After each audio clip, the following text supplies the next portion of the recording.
Hello friends, कैसे हैं आप लोग। एक बार फिर से आप सभी का स्वागत है मेडिको फिरोज में। मैं आप लोगों के लिए फिर से लेके आ चुका हूं एक नई topic, application of Gauss law. तो एप्लीकेशन ऑफ गॉस लॉ क्या है? Electric field due to infinite long charge wire. तो क्या करेंगे हम लोग, एक लॉन्ग चार्ज वायर रहेगा उसके कारण इलेक्ट्रिक फील्ड फाइंड आउट करेंगे। तो पहले सबसे पहले क्या करते हैं, एक लॉन्ग चार्ज वायर लेते हैं। ये लॉन्ग चार्ज वायर में क्या होगा, इसमें जो इलेक्ट्रिक फील्ड फाइंड आउट करना है ना हम लोग को। हाँ, ये कैसा है, एक लॉन्ग चार्ज इनफाइनाइट, क्या है इनफाइनाइट, इसका डिस्टेंस की बात किया जाए तो हमें क्या कर सकते हैं हम लोग, ऑब्जर्व ही नहीं कर सकते इसके डिस्टेंस को, ठीक है। यानी कैसा है, ये इनफाइनाइट है, इनफाइनाइट लॉन्ग चार्ज है। और इसी चार्ज लॉन्ग चार्ज वायर के कारण ही क्या करना है हम लोग को, इलेक्ट्रिक फील्ड फाइंड आउट करना at the point of P, ठीक है। यहाँ पे आर डिस्टेंस पे कोई पॉइंट पी है जहां पे इलेक्ट्रिक फील्ड फाइंड आउट करना है। तो इसके लिए हम लोग क्या करते हैं, इसके लिए एक गॉसियन सरफेस एज्यूम करते हैं, एक सिलिंड्रिकल गैसियन सरफेस एज्यूम करते हैं। तो ये कैसा है, सिलिंड्रिकल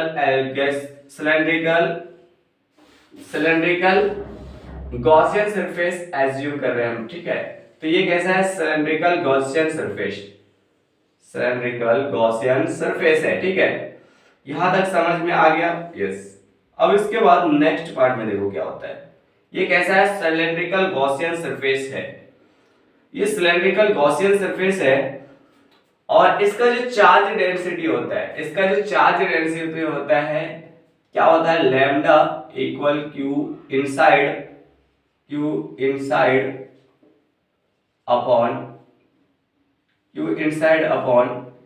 एल, ये होता है। हाँ, अब देखो इसका जो देखो ये जो पॉजिटिव चार्ज है, पॉजिटिव चार्ज के कारण इलेक्ट्रिक फील्ड क्या होता है, आउटवर्ड। पॉजिटिव का चार्ज के कारण इलेक्ट्रिक फील्ड क्या होता है, आउटवर्ड। तो ये इलेक्ट्रिक फील्ड आउटवर्ड होंगे। इसका ये एक प्लेन देखो, ये भी क्या है, एक सरफेस है ना। हाँ, ये एक सरफेस है, ये दूसरा सरफेस है, ठीक है। और ये तीसरा सरफेस है, ये कर्व सरफेस है, ठीक है। ये दो सरफेस हो गया और ये एक पूरा कर्व सरफेस, तीन सरफेस हो गया। हाँ, तो इसका मतलब इसको एक मान लेते हैं 1 और इसको 2 एंड इसको 3 मान लेते हैं, ठीक है। अब देखो इलेक्ट्रिक फ्लक्स की बात कर रहे थे ना हम लोग, तो यहाँ पर इसका एरिया वेक्टर क्या होगा, इसका एरिया वेक्टर जो होगा ना, यहाँ पे एक छोटा सा एरिया लेंगे dA। इसका एरिया वेक्टर जो होगा अवे फ्रॉम, क्या हो जाएगा, अवे फ्रॉम चार्ज, ठीक है। एरिया वेक्टर क्या होगा, अवे फ्रॉम चार्ज। तो यहां से क्या होगा, सरफेस से एरिया वेक्टर आगे जाएंगे तो dA लेते, एक छोटा सा एरिया लिए तो आगे जाएंगे, ठीक है। इसके बाद देखो इस पे नॉर्मल खींचेंगे यानी परपेंडिकुलर, तो इस पे कितना एंगल बनाएगा, इस रेडियस के साथ 90 डिग्री एंगल बनाएंगे ना। हाँ, और यहाँ पे भी क्या होगा, इसका एरिया वेक्टर ऊपर होगा जो इसके साथ कितना बनाएंगे, इस सरफेस के साथ 90 डिग्री का एंगल बनाएंगे, ठीक है। तो दोनों का एरिया वेक्टर समझ में आ गया, dA, इसका भी dA। अब देखो कितना फ्लक्स एसोसिएटेड है, तो total flux associated with Gaussian surface 1 2 and 3, कितना है, 3 फ्लक्स एसोसिएटेड है गॉसियन सरफेस से। तो चलो देखते हैं। तो total flux associated with Gaussian surface, ठीक है, Gaussian surface। तो कितना फ्लक्स Gaussian surface से एसोसिएटेड है, 3 है।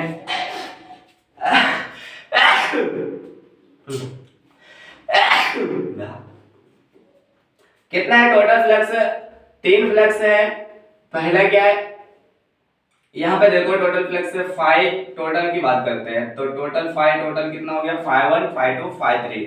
तो टोटल φ3 हो जाएगा φ1 प्लस φ2 और प्लस φ3।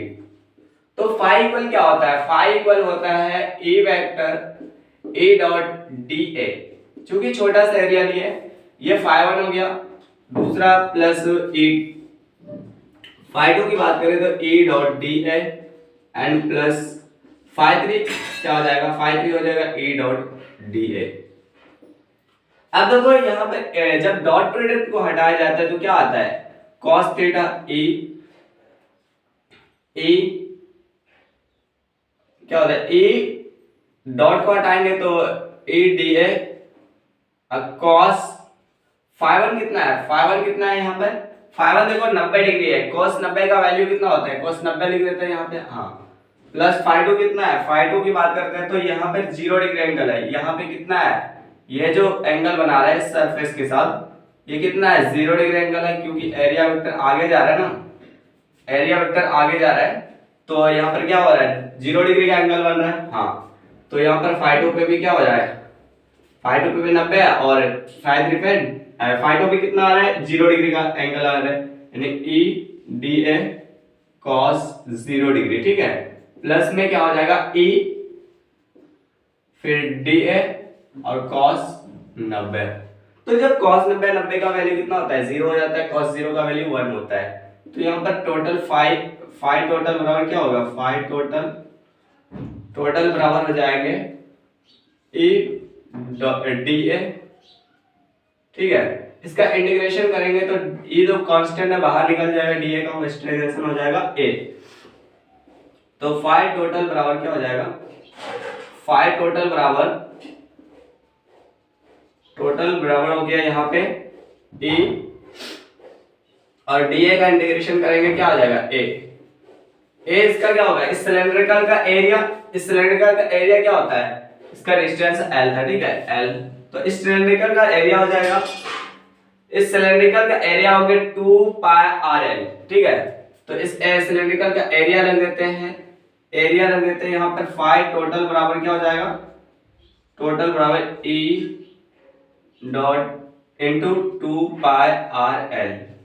और गॉस के नियम से हम लोग क्या जानते हैं, गॉस के नियम से, तो गॉस लॉ से क्या जानते हैं हम लोग, गॉस लॉ से, फ्रॉम गॉस लॉ हम लोग जानते हैं कि फाइ बराबर क्या होता है, Q inside divided by epsilon not, ये होता है ना Q inside divided by epsilon not. अब Q क्या जानते हैं, Q divided by epsilon not, हाँ यहां तक हम लोग को पता है, तो फाइ के जगह पे क्या रखेंगे, Q epsilon not, Q divided by epsilon not into E into 2 pi RL, ठीक है, यहां तक क्लियर है, ठीक है, नेक्स्ट पेज में आते हैं। अब देखो Q इनसाइड बराबर क्या लिख सकते हैं, पाई इंटू लैम्डा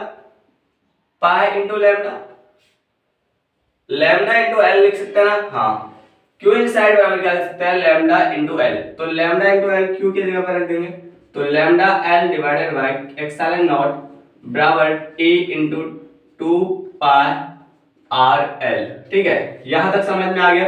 इसको अगर यहां पे ले आए तो ये पाई और L से क्या हो जाएगा, पाई लैम्डा है ना, L से L कैंसिल आउट हो जाएंगे, लैम्डा क्या हो जाएगा, ऊपर आ जाएंगे, लैम्डा क्या हो गया, यहाँ पर आ गया एप्सिलॉन नॉट रह गया, ठीक है, और यहाँ पे 2 पाई R आएंगे इधर, तो 2 पाई R बराबर E, अगर इसको 2 से मल्टीप्लाई कर दे तो ऊपर नीचे 2 से मल्टीप्लाई कर देते हैं, तो E बराबर लिख सकते हैं 2 lambda by 4 pi epsilon not and 4 pi epsilon not R, ठीक है, यही क्या होगा इसका इलेक्ट्रिक फील्ड एट, कहां पे इलेक्ट्रिक फील्ड, कहां पे फाइंड कर रहे थे, electric field due to infinite long charge, ये हो गया electric field at infinite point पे ड्यू टू चार्ज वायर, ठीक है, तो इलेक्ट्रिक फील्ड ये क्या हो रहा है, इलेक्ट्रिक फील्ड जो है ये इनवर्सली प्रोपोर्शनल टू रेडियस है, electric field inversely proportional to radius है, इसका मतलब इसका ग्राफ कैसे बनेगा, E और R वर्सेस ग्राफ बनाएंगे तो हाइपरबोला बनेंगे, ठीक है, तो यहाँ तक क्लियर है। तो ऐसे ही वीडियो देखने के लिए हमारे पेज को फॉलो कीजिए और मेरे YouTube चैनल को सब्सक्राइब कीजिए, ताकि हम आप लोगों के लिए पॉजिटिव एनर्जी से वीडियो ला सके। तो यहाँ तक नोट कर लीजिए। Thank you. जय हिंद, जय भारत।